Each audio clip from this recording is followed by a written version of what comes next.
an alliance created to stop conquest, now being used to justify it. That is not a hypothetical future.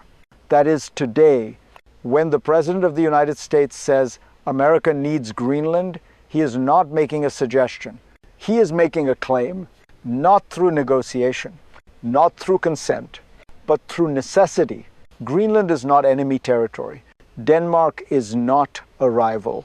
They are allies, bound by NATO, bound by law, and yet force is not ruled out. This is no longer rhetoric. It is now described as official policy.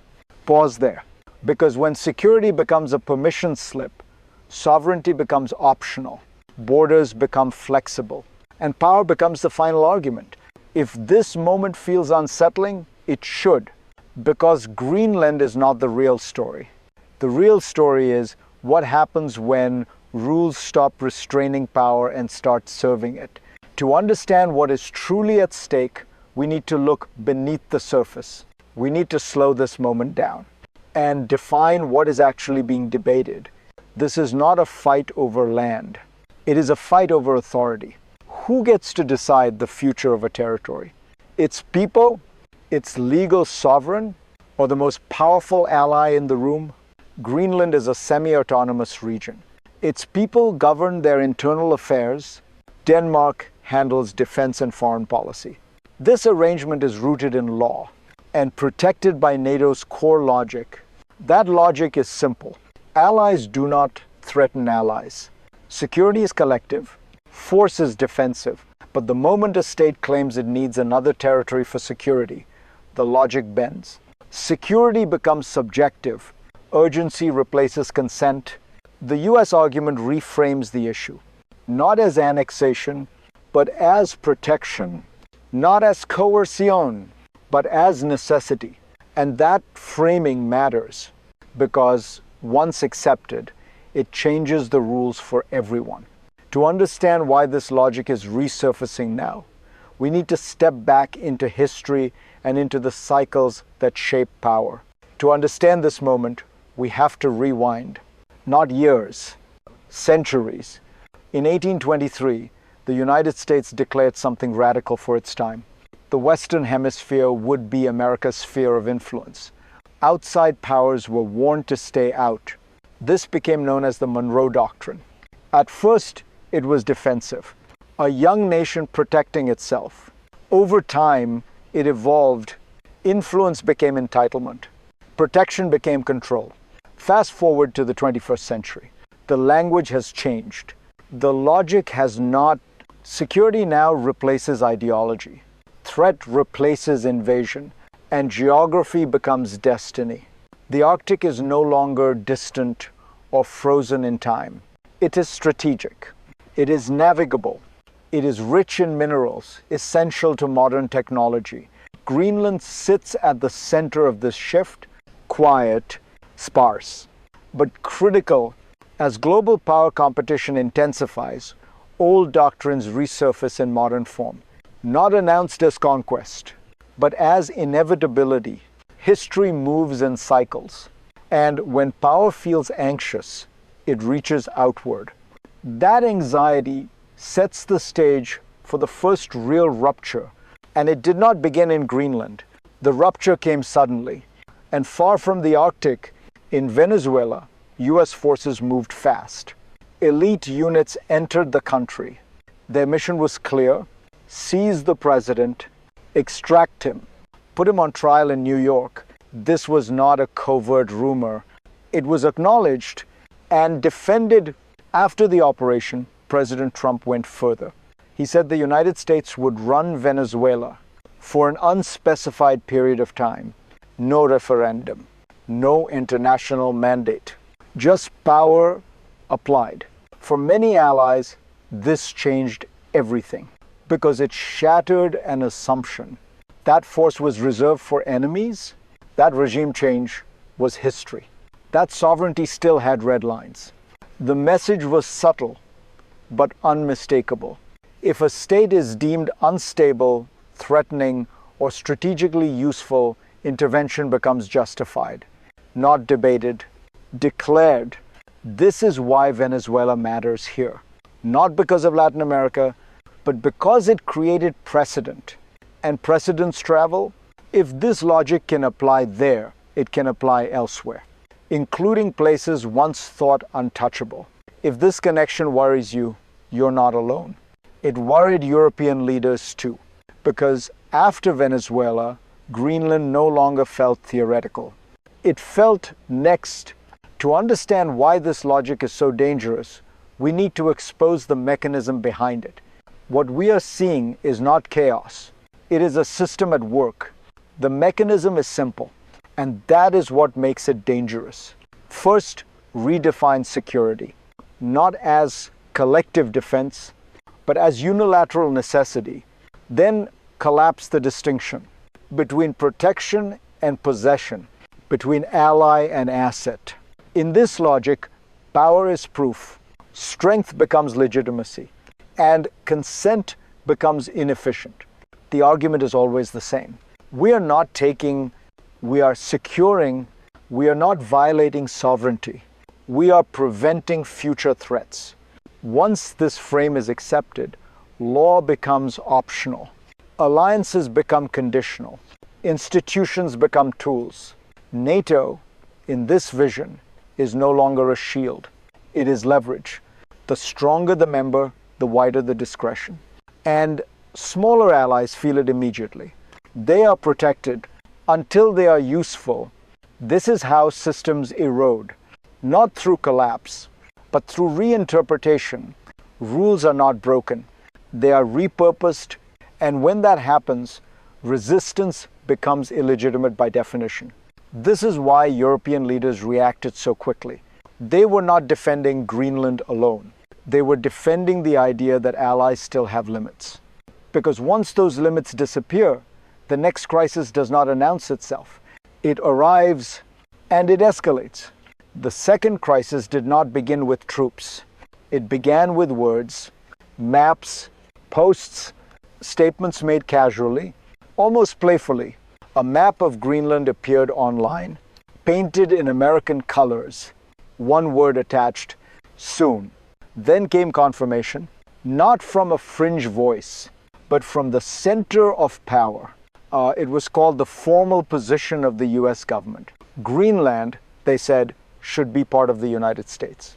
When asked about force, the answer was chillingly calm. No denial, no reassurance, just certainty.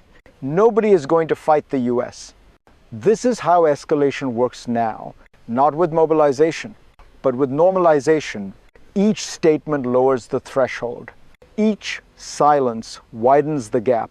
What was once unthinkable becomes discussable, then defensible, then inevitable. For Europe, this was the breaking point, because it crossed an invisible line from abstract doctrine to direct threat, not against an adversary, but against an ally. 7 European nations responded together, not to provoke, but to draw a boundary. Sovereignty still matters. Borders are still inviolable, even when power disagrees. But statements alone cannot contain fear, because beneath the diplomacy lies a quieter question. What does this mean for the people who live there? To answer that, we have to shift perspective, away from capitals and strategies, and toward everyday lives. Now, shift your focus away from presidents, away from alliances, away from maps drawn by others. Think about what this feels like if you live there.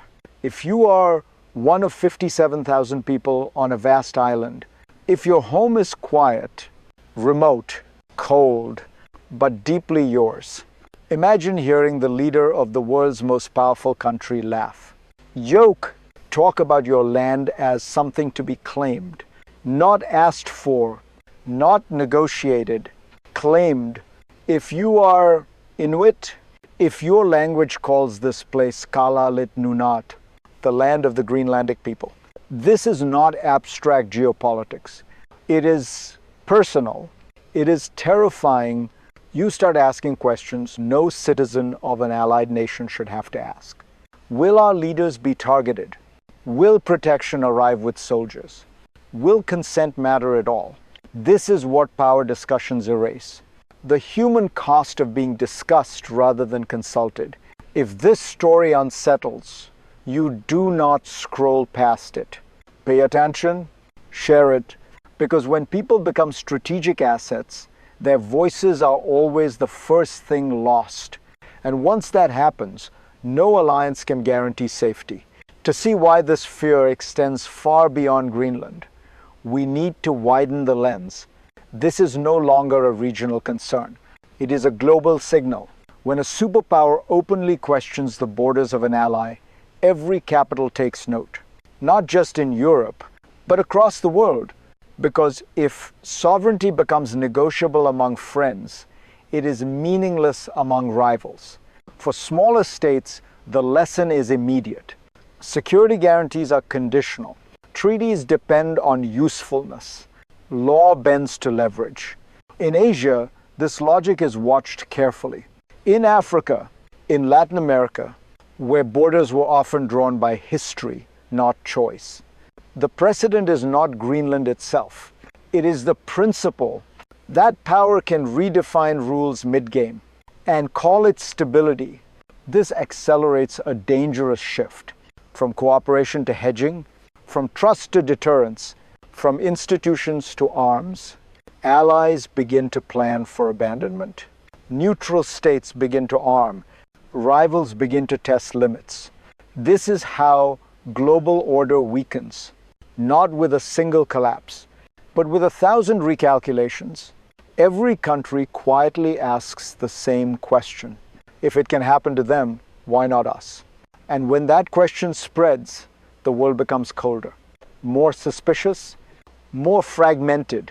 What emerges next depends on choices still being made, because the future is not fixed. It branches. To understand where this path may lead, we have to confront the possible outcomes, clearly and without illusions. The future now splits into 3 paths. The first is restraint. Dialogue prevails. Allies reaffirm boundaries. Greenland's status is respected. Security is pursued collectively, not coercively. In this scenario, the crisis becomes a warning, not a precedent. Power remembers its limits. Institutions regain credibility. The second path is ambiguity. No annexation, no invasion, but pressure continues. Diplomatic friction hardens. Threats linger without action. Uncertainty becomes permanent. This is the most likely path, and in many ways, the most corrosive, because nothing is resolved and fear becomes normalized. The third path is escalation. Security arguments override consent. Force becomes unavoidable. An ally is tested and fails. This would not just fracture NATO. It would end it as we know it, because once an alliance cannot protect its own members, it ceases to be an alliance. History teaches us something uncomfortable. Great powers rarely believe they are acting aggressively. They believe they are acting necessarily. And that belief, more than ideology, more than ambition, is what reshapes the world. Which path we take depends on whether power accepts limits or decides that limits no longer apply. That decision is already forming, and it brings us to the final question. What should we, as observers and citizens, do about it? Here is the ending we need to sit with. This story is not really about Greenland. And it is not only about Donald Trump. It is about a moment when power is asking a question it has asked before. Quietly, dangerously. Do rules still matter when strength feels urgent? Does consent still count when security is invoked? History tells us this much. Order does not collapse when rules are broken. It collapses when they are reinterpreted. When allies become assets, when protection becomes possession, when necessity becomes justification, you may feel distant from this. You should not, because every time borders are treated as flexible, someone, somewhere, loses the right to decide their own future.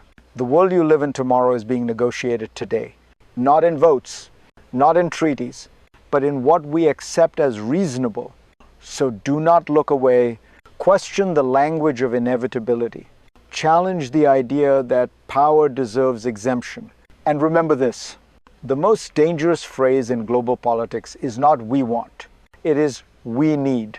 If this analysis helped you see the world more clearly, share it, stay engaged, and keep asking who gets to decide the future and who is expected to live with it. Because the next chapter is already being written.